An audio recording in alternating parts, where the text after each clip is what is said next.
My name is Ethan Cross, and before my life unraveled in the most spectacular and humiliating way possible, I was a simple man with simple ambitions. I was 32 years old at the time, born and raised in a quiet working-class neighborhood in Ohio, the kind of place where people wave at you even if they don't know your name. I worked as a senior electrical technician for a regional manufacturing company, a job that demanded long hours, steady hands, and constant problem-solving, but it paid decently and, more importantly, it paid honestly. I wasn't rich, I wasn't flashy, but I was dependable, and I took pride in the fact that everything I had in life was built slowly, brick by brick, through effort and sacrifice rather than shortcuts or luck. Before we continue, kindly like this video and subscribe now. New, never-before-seen stories are released here every day, each more intense than the last dash. I met Claire Whitmore when I was 26 and she was 24, on a rainy Thursday afternoon at a neighborhood cafe I used to visit after work. She was working behind the counter then, juggling part-time barista shifts while finishing a degree in communications. I remember noticing her laugh before I noticed anything else, bright and effortless, cutting through the dull hum of the espresso machines and tired conversations. We started talking casually at first, nothing dramatic, just small exchanges that slowly turned into longer conversations. Within months, we were inseparable, bonded by shared dreams, late-night talks, and the naive belief that love alone could shield us from the uglier sides of human nature. We got married young by today's standards. I was 28, and Claire had just turned 26 when we signed the papers at a small courthouse ceremony surrounded by close friends and family. At the time, we promised ourselves we'd do a bigger celebration someday when money wasn't so tight, a proper wedding with music, flowers, and all the things we couldn't afford back then. Claire had moved on to working in marketing for a local firm, while I continued climbing the ladder at my company. We weren't wealthy, but we were comfortable, splitting bills evenly, planning for the future, and talking about kids like it was a certainty rather than a possibility. By the time the lottery entered our lives, we were technically married but living as if we were still in the building phase, saving aggressively and postponing luxuries. Claire often talked about how tired she was of budgeting, of counting pennies, of watching others live extravagant lives on social media while we stayed disciplined. I didn't think much of it at the time. Complaints about money felt normal, almost harmless, and I believed our shared history was stronger than any temporary frustration. When she suggested buying lottery tickets occasionally, just for fun, I laughed it off, but I never objected. I thought of it as entertainment, a fantasy, nothing more. The night everything changed started like any other. I came home from work exhausted, grease still under my fingernails, my mind foggy from a 12-hour shift. Claire was already home, unusually energetic, pacing the living room with her phone pressed tightly in her hand. She barely acknowledged me when I walked in, which struck me as odd, but I assumed she was stressed about work. Dinner sat untouched on the counter, growing cold. When I asked her what was wrong, she turned toward me with a look I had never seen before, not fear, not sadness, but something closer to calculation. She told me she had won the lottery, and at first, I laughed. I genuinely thought she was joking, pulling some elaborate prank to lighten the mood. Then she showed me the ticket, the confirmation email, the numbers matching perfectly. The amount was staggering, life-altering, the kind of money people dream about but never truly expect to touch. My mind raced with thoughts of mortgages paid off, businesses started, debts erased, futures secured. I reached for her instinctively, ready to celebrate, ready to thank God or fate or blind luck. She stepped back. What followed didn't feel real. Claire told me she had already spoken to a lawyer, that the money was hers, that she wanted space to think about her future. She said the lottery had opened her eyes, made her realize she had settled too early, tied herself to a life that was smaller than what she now deserved. Her words were calm, rehearsed, as if she had practiced them in front of a mirror. Within minutes, she packed a suitcase, grabbed her documents, and walked out, leaving me standing in the middle of our living room with a cold plate of food and a ringing silence that felt louder than any argument we had ever had. I spent that night sitting on the couch, replaying every moment of our relationship, searching desperately for signs I had missed. The woman who had promised forever walked out overnight because money gave her options, and I was no longer one of them. I didn't know it then, but that lottery ticket didn't just change Claire's life. It set into motion a chain of events that would teach her a brutal lesson about loyalty, character, and the kind of karma money can't buy. The weeks after Claire left blurred together in a way that still feels unreal when I think back on it now. I went to work every day, woke up before sunrise, put on the same steel-toe boots, and drove the same familiar route, but everything felt hollow, like I was moving through a life that no longer belonged to me. The house echoed in ways it never had before, every room reminding me of conversations that would never be finished. At night, I lay awake staring at the ceiling, my mind looping endlessly between disbelief and humiliation, wondering how a few printed numbers on a lottery ticket had erased years of shared memories as if they were nothing more than disposable clutter. Claire didn't disappear completely, not at first. She resurfaced online almost immediately, and that turned out to be its own form of torture. Her social media transformed overnight from modest, carefully curated snapshots into a glossy highlight reel of luxury and excess. Designer clothes replaced thrift store finds, five-star hotels replaced weekend road trips, and captions about "finally living my truth" replaced anything that hinted at the life we had built together. Every post felt like a calculated message, not just to me but to the world, announcing that she had upgraded and left her old life, and me, firmly in the past. Friends started reaching out cautiously, some out of genuine concern, others driven by curiosity they barely tried to hide. A few mutual acquaintances quietly distanced themselves, drawn to Claire's sudden wealth and the access it provided. Invitations I used to receive dried up, replaced by awkward silences and vague excuses. It hurt more than I expected, not just losing my wife but realizing how fragile social loyalty can be when money enters the picture. I began to understand that wealth doesn't just change lifestyles, it reshuffles priorities, values, and allegiances in ways that expose people for who they really are. I eventually learned, through whispers and screenshots sent by well-meaning friends, that Claire had moved into a luxury condo downtown and hired a personal assistant within her first month of winning. She quit her marketing job without notice, calling it "beneath her potential," and started attending exclusive networking events where she introduced herself as an entrepreneur, though she had no business yet, only ambition fueled by a swollen bank account. Watching her reinvent herself so aggressively was unsettling, like seeing someone shed their skin and emerge as a stranger who wore my wife's face but none of her former humility. As for me, life forced me to adapt in quieter ways. I picked up overtime shifts, not because I needed the money more than before, but because staying busy kept the thoughts at bay. I started going to the gym after work, pushing my body until exhaustion silenced my mind. I stopped checking her profiles obsessively, deleting apps when temptation got too strong, though curiosity still found ways to creep in. Despite everything, I never spoke badly about her publicly. Part of me still clung to the idea that dignity mattered, even if she had abandoned hers. Then the legal papers arrived.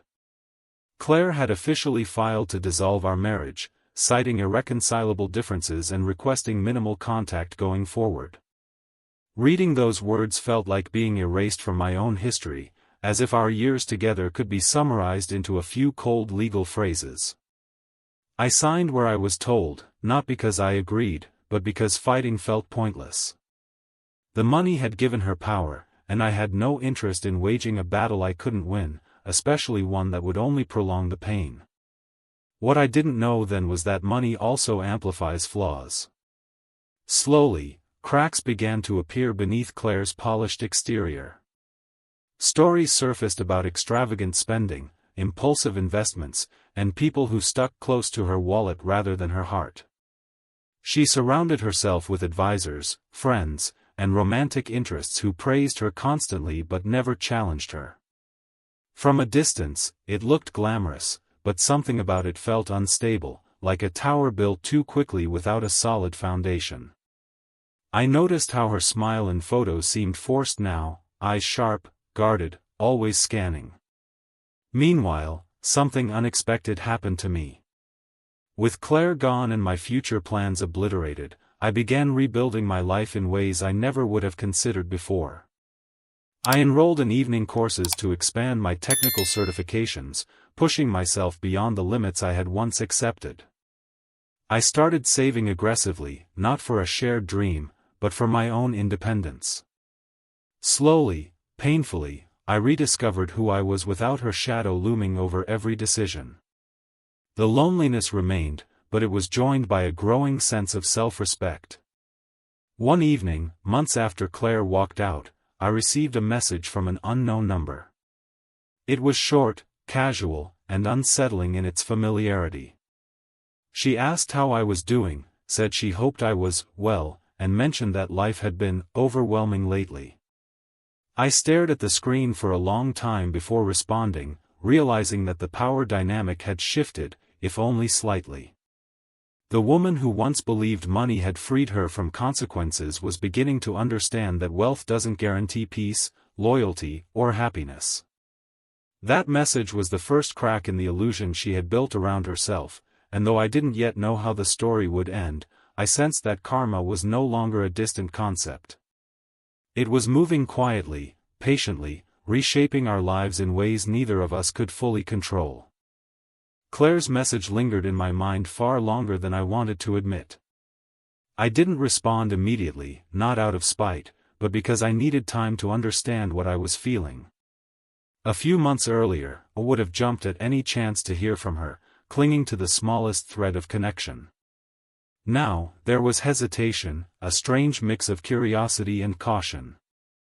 When I finally replied, I kept it short and neutral, telling her I was fine and busy with work. I didn't ask about her life, didn't invite conversation. That restraint felt like a small victory, proof that I was no longer chasing someone who had walked away so easily. Her replies became more frequent after that, each message revealing a little more than she probably intended. She complained about the constant attention, about people wanting something from her all the time, about how difficult it was to know who genuinely cared. She framed it as exhaustion, but underneath the words, I sensed regret, or at least disappointment that wealth hadn't delivered the emotional security she had expected. I listened more than I spoke, offering polite responses without emotional investment, quietly observing as the woman who once dismissed me began to seek validation from the very person she had abandoned. Around that time, mutual acquaintances started sharing stories that confirmed what I had suspected. Claire had invested heavily in flashy ventures recommended by so-called friends who promised quick returns and exclusive access. A luxury wellness brand that never launched, a real estate deal that stalled in legal disputes, and an online startup run by influencers with more followers than business sense. Millions slipped through her fingers in the form of opportunities, each one dressed up as the next big thing. Watching it unfold from a distance felt surreal, like witnessing someone dismantle their own safety net thread by thread. Despite the temptation to feel vindicated, I didn't celebrate her missteps. Instead, I felt a quiet sadness, not for the money she was losing, but for the person she was becoming. Wealth had stripped away the modesty and patience she once had, replacing them with entitlement and impulsiveness. She moved fast, trusted easily, and burned bridges without considering consequences.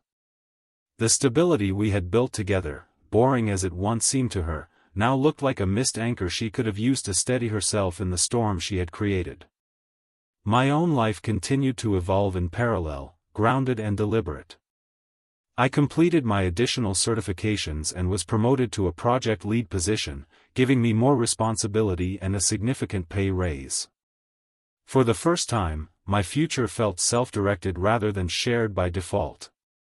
I traveled modestly, took weekend trips, and reconnected with old friends who valued consistency over spectacle. The contrast between my steady progress and Claire's chaotic ascent and descent couldn't have been more striking. Eventually, Claire asked if we could meet in person. She framed it as closure, a chance to clear the air, but I sensed there was more behind the request. We met at a quiet cafe, the same one where we had first spoken years ago, a choice that felt intentional, almost manipulative. When she walked in, I barely recognized her. The designer clothes were there, the polished hair and accessories, but something was missing. Her confidence seemed brittle, her smile rehearsed, as if she were performing a role she was no longer certain suited her. She talked at length about her experiences, her travels, her stress, rarely pausing to ask about me. When she did, it felt obligatory rather than sincere. Eventually, the conversation shifted, and she admitted that life hadn't turned out the way she expected.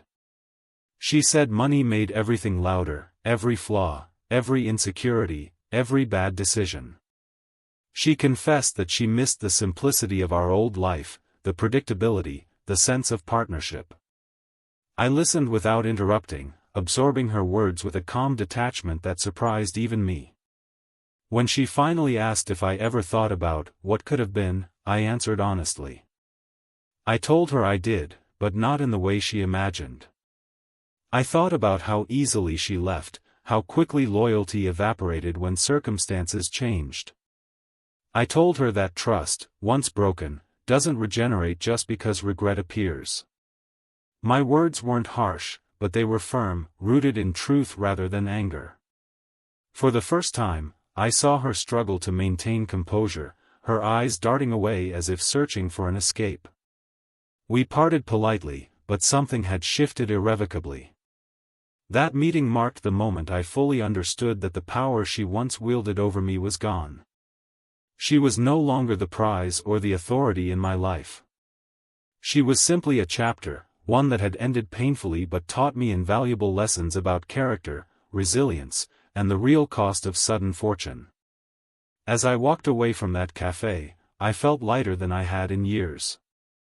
I didn't know what the next chapters of our lives would hold, but I knew one thing for certain: karma doesn't always arrive with thunder and spectacle. Sometimes it unfolds quietly, through realizations, losses, and the slow understanding that money can buy comfort, but it can't replace integrity or undo the consequences of choice. After that meeting at the cafe, I thought Claire would fade back into the background of my life, reduced to occasional memories that surfaced when I least expected them. Instead, she lingered at the edges, not physically, but through news, rumors, and the subtle ways lives intersect even after they're supposed to be separate. I didn't seek updates, yet they found me anyway, delivered through friends who spoke in lowered voices or coworkers who recognized her from online features and asked awkward questions. Each time her name came up, I felt less anger and more detachment, as if I were observing a distant storm rather than standing in its path. The first real sign that things were unraveling came when one of her high-profile investments collapsed publicly. The startup she had poured millions into was exposed for falsifying user numbers and misrepresenting revenue streams. Lawsuits followed quickly, dragging investors into a legal mess that splashed across business blogs and news sites. Claire's name appeared in articles, not as a victim, but as a prominent backer who hadn't done proper due diligence. Seeing her once celebrated success reframed as a cautionary tale was jarring, not because I enjoyed it, but because it confirmed a truth I had slowly come to accept: shortcuts tend to circle back with consequences attached. Her messages became more erratic after that. Gone was the polished tone, replaced by frustration, anxiety, and thinly veiled desperation. She complained about lawyers' fees, about former friends who no longer returned her calls, about advisors who vanished the moment accountability became necessary. I responded less and less, not out of cruelty, but because engaging felt like reopening a door I had already closed for my own sanity. I realized that being emotionally available to her chaos would only delay my own healing, and I had worked too hard to rebuild my sense of self to sacrifice it again. Meanwhile, my own life continued its steady upward trajectory, quietly but unmistakably. I was invited to lead a major infrastructure upgrade project at work, one that involved coordinating teams across multiple states. It was challenging, stressful, and incredibly fulfilling. For the first time in my career, I felt seen not just as a reliable worker, but as a leader. The confidence I gained from that responsibility seeped into other areas of my life, reshaping how I carried myself, how I spoke, and how I valued my own time and boundaries. It was during this period that Claire showed up unannounced at my doorstep. I hadn't heard from her in weeks, and seeing her standing there, visibly shaken, was a shock. She looked smaller somehow, not physically, but emotionally, like someone carrying a weight too heavy to conceal. She apologized immediately, words tumbling over each other in a rush that felt both rehearsed and genuine. She spoke about mistakes, about arrogance, about believing money could insulate her from reality. I listened, leaning against the doorframe, aware that this moment was less about reconciliation and more about reckoning. She asked if she could come in, if we could talk properly, like we used to. I declined gently but firmly, explaining that some conversations don't need revisiting to be understood. I told her I accepted her apology, not because it erased the past, but because holding on to resentment would only poison my future. That distinction seemed to surprise her. She had come seeking comfort, maybe even redemption, and instead found closure without reunion. The look on her face as she realized this told me everything I needed to know about how far we had both traveled since the night she walked out. After she left, I sat alone in the quiet house, reflecting on how different this moment felt compared to the devastation I once experienced. There was no urge to chase, no temptation to fix what had been broken. Just a calm certainty that I had grown beyond the version of myself who believed love required self-erasure. Karma, I realized, wasn't punishing Claire to reward me. It was simply restoring balance, teaching lessons neither of us could have learned any other way. News of her financial troubles continued to surface over the following months. Assets were liquidated, properties sold, partnerships dissolved. The fortune that once seemed endless dwindled rapidly under the weight of poor decisions and misplaced trust. I didn't follow the details closely, but the pattern was clear. Without discipline, guidance, or humility, even the largest windfall can become a liability. Watching from afar, I felt a strange mixture of relief and gratitude, not for her losses, but for the fact that I had been spared the illusion that money alone could secure happiness. As my project wrapped successfully, I celebrated quietly with a few close friends, people who had stayed consistent through every phase of my life. We talked about plans, travel, and future goals, and for the first time in years, my vision of what lay ahead felt expansive rather than constrained. I wasn't rebuilding to prove anything to anyone. I was building because I finally understood my own worth, independent of anyone else's choices or approval.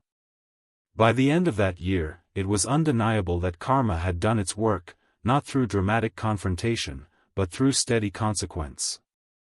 Claire had gained wealth and lost herself. I had lost her and found myself. The symmetry of it all wasn't lost on me. And as I prepared to turn the page once again, I knew the final lessons of this story were still unfolding, leading us both toward endings shaped by the choices we made when opportunity knocked. By the time the next year rolled around, my life had settled into a rhythm that felt both unfamiliar and deeply satisfying. I had moved out of the house that once echoed with memories of Claire and into a smaller place closer to work, a deliberate choice that symbolized shedding weight I no longer needed to carry. Each room was arranged with intention, not compromise, and that alone felt like a quiet victory. I no longer woke up bracing myself for disappointment or checking my phone with anxious anticipation. Peace had replaced chaos, and while it wasn't dramatic or glamorous, it was real, earned, and deeply grounding. Claire, on the other hand, seemed to be running out of road. Word reached me through an old mutual friend that her legal troubles had intensified, dragging on longer and costing more than she ever anticipated.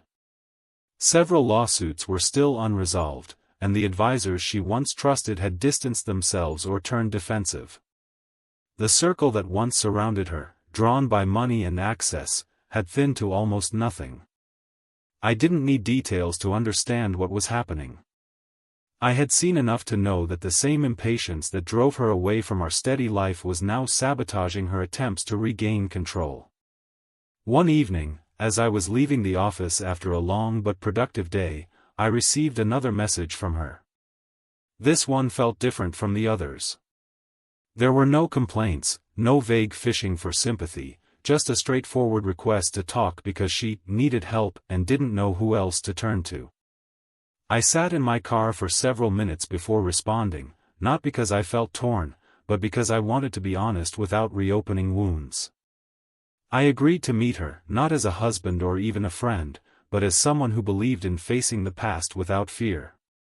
We met in a neutral place, a quiet public park just before sunset. Claire looked worn down, stripped of the polish she once wore like armor.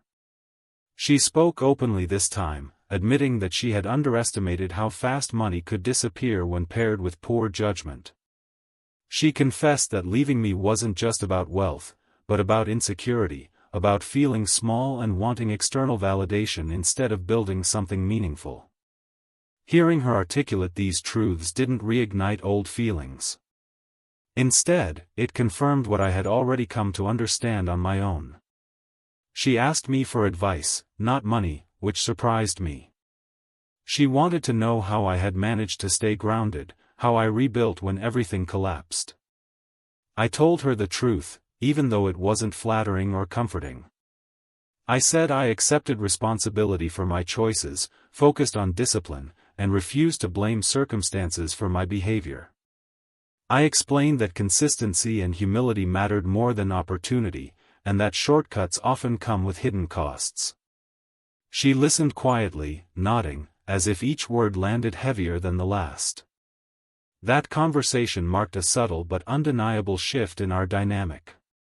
For the first time since the lottery, I wasn't reacting to Claire's actions or emotions. I was simply being myself, offering perspective without attachment. She thanked me sincerely and said she wished she had valued those qualities earlier. I didn't respond to that directly. Some realizations don't require validation, they require acceptance. As we parted ways, I felt no urge to follow up or check on her progress. I trusted that whatever came next was hers to face. In the months that followed, my own life expanded in ways I hadn't predicted. I was approached by a former colleague about partnering on a consulting venture related to industrial systems optimization. It wasn't flashy, but it was smart, scalable, and rooted in the expertise I had spent years developing. We started small, balancing it alongside our full-time roles, and within months, demand began to grow. The satisfaction I felt wasn't about income alone, but about building something intentionally, without spectacle or shortcuts. Ironically, it was around this time that Claire's story took a final public turn. News broke that she had settled several cases at a significant loss and liquidated most of her remaining assets to cover obligations. The fortune that once seemed infinite had dwindled to a fraction of its original value. She wasn't destitute, but she was no longer insulated from reality. For the first time since winning the lottery, she was living within limits again, forced to make decisions based on necessity rather than impulse. When I heard that, I didn't feel triumph. I felt closure. The imbalance that had defined our separation had finally corrected itself, not because I demanded justice, but because life tends to respond to patterns with outcomes that reflect them. I had chosen patience, growth, and accountability. She had chosen speed, excess, and validation. The results spoke for themselves. As I stood on the balcony of my new apartment one quiet evening, watching the city settle into night, I realized the revenge I once fantasized about never came in the form I expected. It arrived as peace, progress, and the undeniable knowledge that I no longer needed her downfall to validate my own rise. By the time the final pieces of Claire's story unfolded, I had moved far beyond the shock and anger that had consumed me in the first weeks after she walked out. My life was no longer defined by her decisions, her sudden wealth, or the heartbreak of betrayal. I had rebuilt, quietly but thoroughly, on a foundation of self-reliance and discipline. Every promotion, every milestone in my consulting venture, every small victory was a testament not to luck, but to persistence. I woke up each morning with purpose and direction, feeling the calm certainty that I was finally in control of my own narrative, not hers. Claire reached out one last time, sending a brief message that read more like a formality than a plea. She thanked me for the advice I had shared months earlier, admitted that she had learned lessons too late, and expressed regret for how she treated our marriage. I read the message and felt a strange mixture of empathy and finality. I didn't respond immediately. For the first time, I realized that closure doesn't require dialogue or reconciliation, it requires acceptance. I had grown to a place where her words mattered less than my own peace of mind. The anger and resentment that once burned so brightly had cooled, replaced by understanding and perspective. Life continued to move forward, and I embraced opportunities one had once dismissed. My consulting venture flourished beyond my expectations, earning clients' trust through competence, transparency, and consistent results. I traveled for work and pleasure, reconnecting with family and friends I had unintentionally neglected during the chaos. I even allowed myself to explore personal relationships, cautiously, aware now of the importance of boundaries, mutual respect, and shared values. I approached these connections not as a means to replace what I lost, but as a way to enrich my life organically, without expecting anyone to complete me. Meanwhile, Claire's life stabilized in a very different way. She had learned lessons the hard way, experiencing the consequences of decisions made in haste and hubris. I learned from mutual contacts that she was working diligently to repair her finances, simplify her lifestyle, and rebuild relationships she had neglected.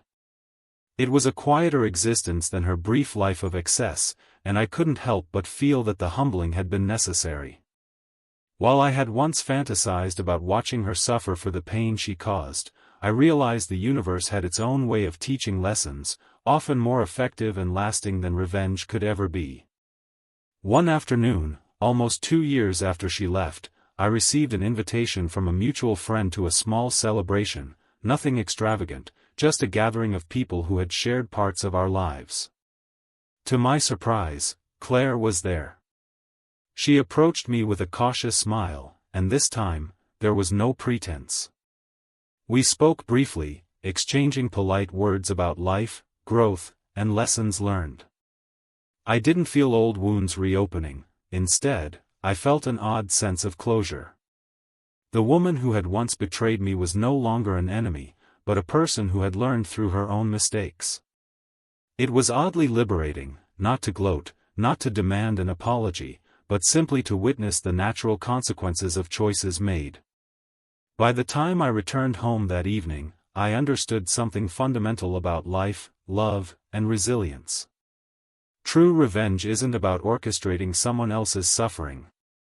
It's about reclaiming your own life, mastering your own growth, and achieving peace without needing the other person to fall apart in front of you. I had endured betrayal, heartbreak, and humiliation, yet I had emerged stronger, wiser, and more grounded. Karma, in its own quiet, relentless way, had done the work that anger and plotting never could. I was no longer a man defined by loss, I was a man defined by triumph born of integrity, patience, and hard-earned wisdom. As I closed the door behind me that night and looked around my apartment, I felt a weight lift that I hadn't realized I was carrying. The memories of betrayal remained, but they no longer dictated my emotional state. I had found satisfaction not in revenge or schadenfreude, but in the quiet victories of life well lived, work well done, and a heart at peace. Claire's choices had redirected her path, mine had reclaimed mine, and in the balance, we had both found the clarity that only experience can bring. The lottery may have started the chain of events, but I had ended it on my own terms, stronger, wiser, and finally free. If you enjoyed this story, hit the like button, leave a comment telling me what you would have done in my shoes, and subscribe with notifications turned on so you don't miss new shocking, real-life revenge stories every day.